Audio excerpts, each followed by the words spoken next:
pernah melupakan orang tua kita dalam baik-baik doa kita. Bersyukur bagi mereka yang masih punya orang tua. Watai tahu matang tajit tepuh sabuh sak ber, matang jit tatiji sikilo sata. Watai tahu matang takalan konyan geduk bak pintu, gepreh gedanya wo. Lalu bagaimana dengan kita yang sudah tidak punya orang tua? Pernah tidak kita bertanya bagaimana keadaan orang tuaku di alam sana? Apakah kuburannya menjadi raudhatun min riyadil jinan, taman di antara taman surga, atau hufratun min huffarin niran? Maka kita hari ini sebagai anak, tegakah kita tidak mengirim sepucuk doa pun untuk mereka? Sampai hatikah kita hari ini kita tinggal di rumah warisan mereka, kita miliki tanah pemberian mereka, kita jualan di toko yang juga mungkin pemberian mereka, tapi tidak sebaik pun kita kirim doa untuk mereka. Hana mesei rupiah pun kita kirim sedekah atas nama mereka. Maka jemaah yang dimuliakan Allah, baik sampai ke puluh hati.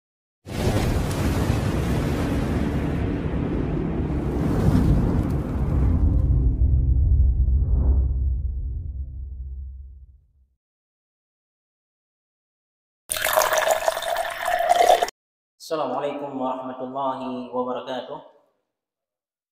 Hamdan wa syukran lillah, salatan wa salaman ala Rasulillah Muhammad ibni Abdillah sallallahu alaihi wasallam wa ala alihi wa sahbihi ajma'in.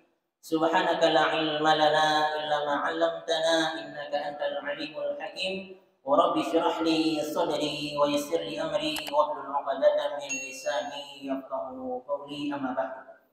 Ketua BKM beserta seluruh jajarannya yang kami muliakan, sidang jamaah sholat isya dan tarawih urang si kamu kaumi dan kaum ayah kalian asal surga ban Bandung insyaallah. Jamaah yang dimuliakan Allah, tidak terasa pada malam hari ini kita sudah berada pada malam 20 daripada bulan Ramadan. Lebih dari separuh bulan mulia telah kita lewati, yang berarti tamu agung akan segera pergi. Dulu kita berdoa kepada Allah untuk diperjumpakan dengan bulan Ramadan. Allahumma ballighna Ramadan. Ya Allah, perjumpakan kami dengan Ramadan.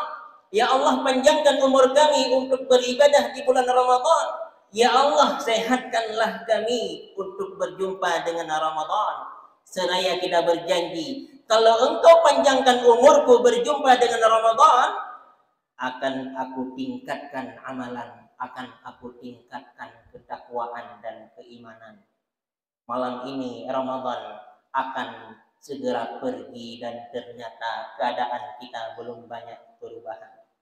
Di antara kita malam ini, ada yang telah melewati Ramadan 20 kali. Ada yang telah melewati Ramadan 30 kali, bahkan ada yang melewati Ramadan 50 kali. Bagi mereka yang berusia 65 tahun, kita potong usia balighnya 15 tahun, berarti 50 kali telah melewati Ramadan. Sudahkah bertambah ketakwaan kita kepada Allah? Ini pertanyaan yang harus kita jawab dalam diri kita masing-masing. Karena tujuan Allah mewajibkan puasa kepada kita, la'allakum tattaqun. Apabila puasa telah kita jalankan puluhan kali dan ternyata belum bertambah ketakwaan kita kepada Allah, bisa-bisa kita bukan memasuki bulan suci Ramadan, bisa jadi kita memasuki bulan Maret atau bulan April, yang berarti tidak ada perbedaan kualitas amal ibadah kita. Jemaah yang dimuliakan Allah, kenapa Allah menginginkan kita menjadi hamba yang bertakwa? Karena Allah ingin meningkatkan derajat kita menjadi orang yang mulia. Ketika Allah menciptakan manusia dari berbagai jenis suku dan bangsa, dari suku Aceh hingga suku Papua, dari bangsa-bangsa yang ada di Asia hingga bangsa-bangsa yang ada di Eropa, bahkan di Afrika, siapa yang paling mulia? Inna akramakum indallahi atqakum. Yang paling mulia di antara mereka adalah yang paling bertakwa. Karena kemuliaan di mata Allah tidak bisa kita peroleh dengan harta dan kekayaan. Tidak bisa kita dapatkan dengan nasab dan keturunan. Juga tidak bisa kita raih dengan pangkat dan jabatan. Sejarah telah membuktikan ada seorang hamba Allah dari nasab yang mulia, dilahirkan di tempat yang mulia, di waktu yang bersamaan terhinalah dia, disebutkan dalam Al-Quran, tabbat yada abi lahabin wa tab. Di samping Ka'bah lahir Abu Lahab tidak lantas menjadikan beliau hamba yang mulia. Coba kita kalian, ada seorang hamba sahaya, manusia yang diperjualbelikan layaknya binatang, cukup hina, yang berasal dari Habasyah, Ethiopia, Afrika, yang kulit beliau berwarna hitam dan legam. Lalu kemudian beliau beriman kepada Allah dan Rasulnya, menjadi hamba yang bertakwa, terangkat derajatnya menjadi hamba yang mulia. Bahkan pada malam Isra dan Mi'raj, Rasul mendengar suara telapak kakinya di dalam surga. Siapakah beliau?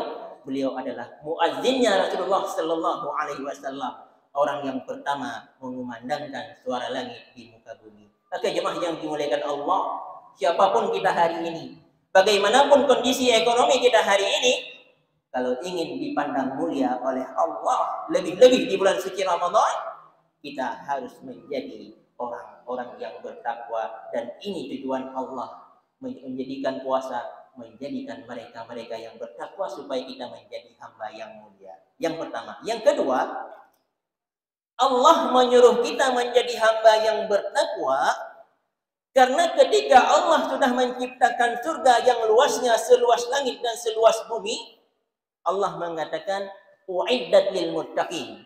Surga ini disiapkan bagi mereka-mereka yang bertakwa. Siapa mereka yang bertakwa? Mudah-mudahan kita semua termasuk hamba-hamba yang bertakwa. Karena sedih sekali rasanya ketika luas surga, luasnya seluas langit dan seluas bumi, dan ternyata ligitanya hana merumpak musabah kapling pun dalam surga. Sungguh kita termasuk orang-orang yang merugi, lebih-lebih di bulan suci Ramadan. Maka jamaah yang dimuliakan Allah, kita belum terlambat, masih ada 10 hari lagi. Bahkan Nabi mengatakan, taharraw lailatul qadar fi ashril awakhir. Carilah malam Lailatul Qadar itu pada 10 terakhir. Ini 10 terakhir. Kalau di masjid kita semakin akhir semakin maju safnya. Nyawai nak berbosah punya tinggal lah bosah di tengah tu. Berbeda dengan Masjidil Haram atau di Masjid Nabawi, semakin 10 terakhir semakin padat merayap. Bahkan dari pusat Masjidil Haram itu salat tarawihnya hingga 2 km di jalan-jalan. Maka jemaah yang dimuliakan Allah, kesempatan bagi kitanya 10 orang tu baik sampai kitanya sia-siakan, seandainya 20 yang terlewatkan belum sempurna. Mudah-mudahan bak 10 malam terakhirnya kita bisa mendapatkan malam Lailatul Qadar. Bagaimana cara mendapatkan Lailatul Qadar? Salah satu cara yang paling mudah mendapatkan malam Lailatul Qadar adalah menjadikan semua malam sebagai Lailatul Qadar. Seandainya bak malamnya Lailatul Qadar putra yang akan kita lakukan, maka perlakukanlah semua malam layaknya Lailatul Qadar, pasti kita akan merumput malam Lailatul Qadar. Maka jemaah yang dimuliakan Allah, baik kita fikir malam Lailatul Qadar lagi yang sedang kita dengar wateka kreuhi, wateka disebut bak gaya. Panjang kreuhi yang mihana tabuh agar-agar kode rata dah culok langkulkan. Panjang disebut bak gaya hampir rumah-rumah kita. Maka jemaah yang dimuliakan Allah, dengan tanda Lailatul Qadar, Allah akan memberikan satu malam di akhir daripada bulan Ramadan sebagai malam Lailatul Qadar yang bermula dari terbenam matahari, salamun hiya hatta matla'il fajr, yang berakhir hingga di terbit fajar. Maka bisa disimpulkan semua kita akan melewati malam Lailatul Qadar. Yang jadi pertanyaannya, ketika datang malam Lailatul Qadar, putih leh kitanya sibuk haha hihi bak warung kopi atau sibuk bak dapur dengan kuih ororaya. Maka ringkasnya mulai malamnya mudah-mudahan li kita yang mandu merompak malam Lailatul Qadar baik sampai tinggal semayang tarawih. Oh hai ku ja masjid semayang di rumah. Oh hilung hanjit ku selawat hana tuah selawat semayang mentang. Oh hilung hana lun hafal ayat-ayat hana ku baca Al-Fatihah langsung ruku. Mudah-mudahan bertepatan malamnya kita yang semayang tarawih berarti kita yang kata semayang seolah-olah tidak bulan atau setara dengan 80 hari. Jemaah yang dimuliakan Allah. Dan yang kedua, Al-Quran. Bahkan dengan Al-Quran, karena Allah memuliakan bulan Ramadan, karena bulan Ramadan Allah turunkan Al-Quran. Bahkan Allah muliakan Lailatul Qadar, karena malam Lailatul Qadar Allah turunkan Al-Quran.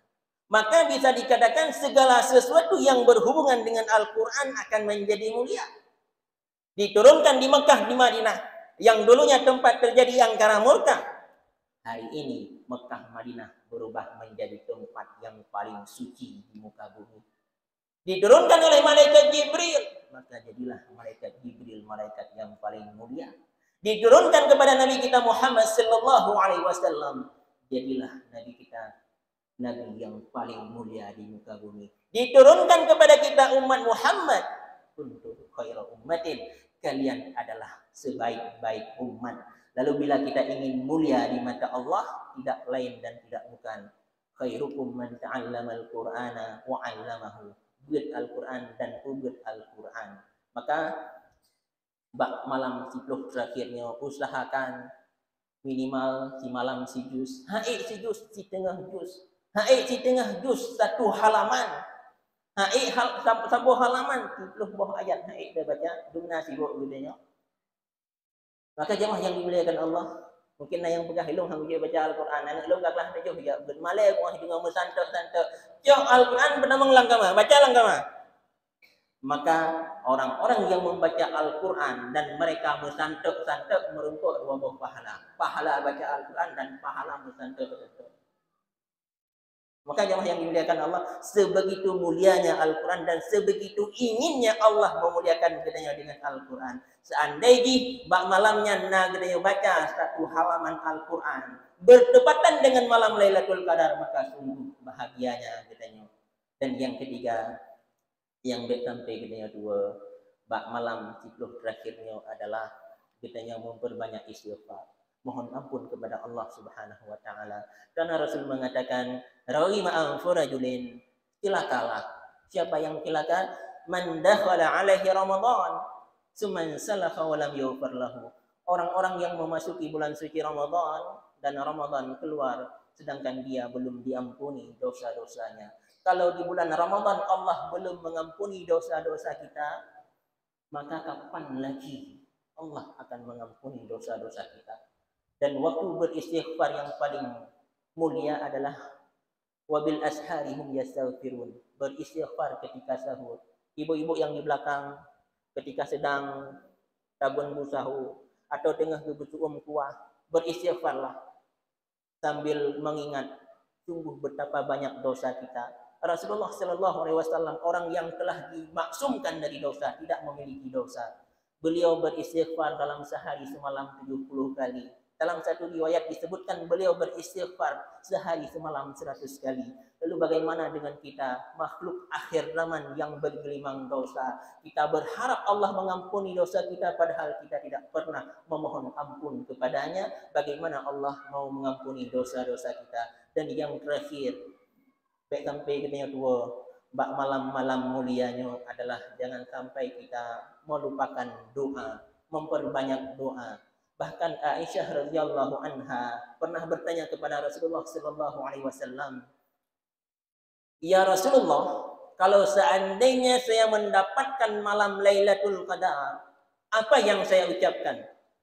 Maka Nabi mengatakan, "Ya Aisyah, quli, engkau katakan, Allahumma innaka afuwun tuhibbul afwa fa'fu anni."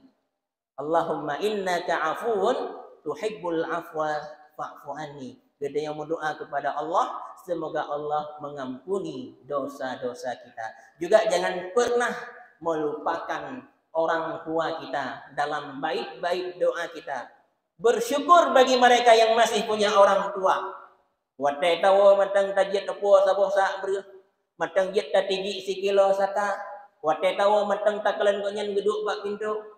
Gepreh gedanya wo. Lalu bagaimana dengan kita yang sudah tidak punya orang tua?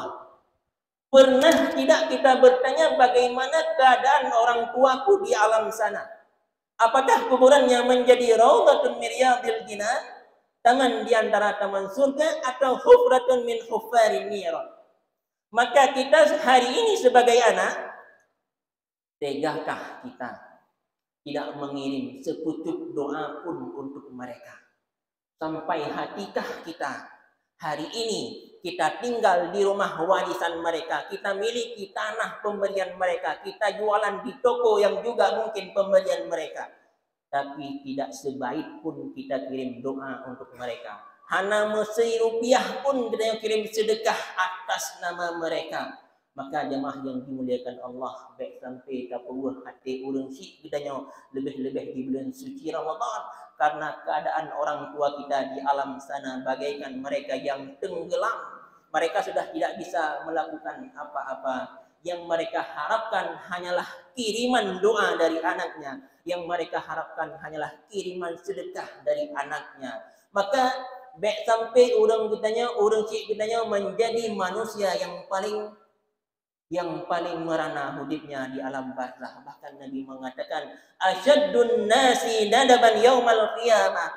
Manusia yang paling menyesal di hari kiamat adalah man kana lahu waladun.